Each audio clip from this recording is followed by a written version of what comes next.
ಚಿಂದಿ ಉಡಾಯಿಸೋ ಖಾರ ಬಣ್ಣ ರುಚಿಯನ್ನು ನೀಡುತ್ತದೆ. ಆಚಿ ಮೆಣಸಿನ ಪುಡಿ ಚಿಂದಿ ಉಡಾಯಿಸೋ ಖಾರ ಬಣ್ಣ ರುಚಿ.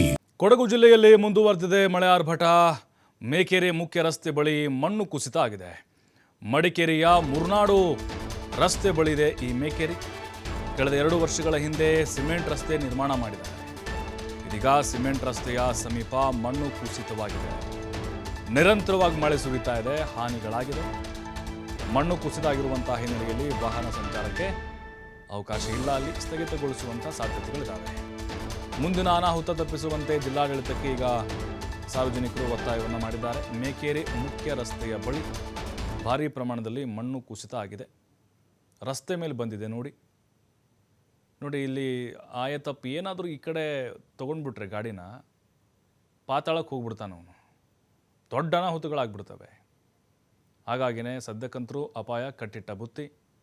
ಈ ರೋಡನ್ನು ನಿಷೇಧ ಮಾಡಬೇಕು, ನಿರ್ಬಂಧ ಹಾಕಬೇಕು ಅಂಥೇಳಿ ವಾಹನ ಸವಾರರು ಕೂಡ ಒತ್ತಾಯವನ್ನು ಮಾಡ್ತಾ ಇದ್ದಾರೆ.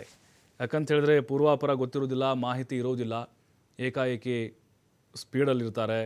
ಅಲ್ಲೇನಾದರೂ ರೈಟು ಅಥವಾ ಲೆಫ್ಟು ಆ ಕಡೆಯಿಂದ ಬರುವಂಥವ್ರು ಲೆಫ್ಟ್ ತೊಗೊಂಡ್ಬಿಟ್ರೆ ಅಥವಾ ಈ ಕಡೆಯಿಂದ ಹೋಗುವಂಥವ್ರು ರೈಟ್ ತೊಗೊಂಡ್ಬಿಟ್ರೆ ಪಾತಾಳಕ್ಕೆ ಗಾಡಿ ಸಮೇತವಾಗಿ ಬೆದ್ದುಬಿಡ್ತಾರೆ. ಮತ್ತು ಭಾರೀ ಪ್ರಮಾಣದಲ್ಲಿ ಮಣ್ಣು ಕೂಡ ಅಲ್ಲಿ ಕುಸಿತ ಆಗಿರೋದ್ರಿಂದಾಗಿ ಅನಾಹುತಗಳು ಹೆಚ್ಚಾಗುವಂಥ ಸಾಧ್ಯತೆಗಳು ಇದ್ದಾವೆ. ನೋಡಿ, ಅಲ್ಲಿ ಬ್ಯಾರಿಕೇಡ್ ಇಲ್ಲ, ಏನಿಲ್ಲ. ಅಲ್ಲಿ ಪೊಲೀಸ್ ಇಲ್ಲ ಅಥವಾ ಹೇಳೋರಿಲ್ಲ, ಕೇಳೋರಿಲ್ಲ.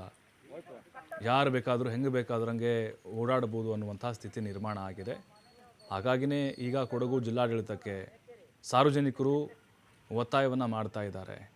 ಶಿರಾಡಿ ಘಾಟ್ನಲ್ಲಿ ನಾವು ನೋಡ್ತಾ ಇದ್ವಿ, ಇದೇ ರೀತಿಯಾಗಿ ಎಷ್ಟೊಂದು ಅನಾಹುತಗಳಾಗ್ತಾ ಇತ್ತು ಅಂತೇಳಿ. ಕಿಲೋಮೀಟರ್ಗಟ್ಟಲೆ ಟ್ರಾಫಿಕ್ ಜಾಮ್ ಉಂಟಾಗಿತ್ತು.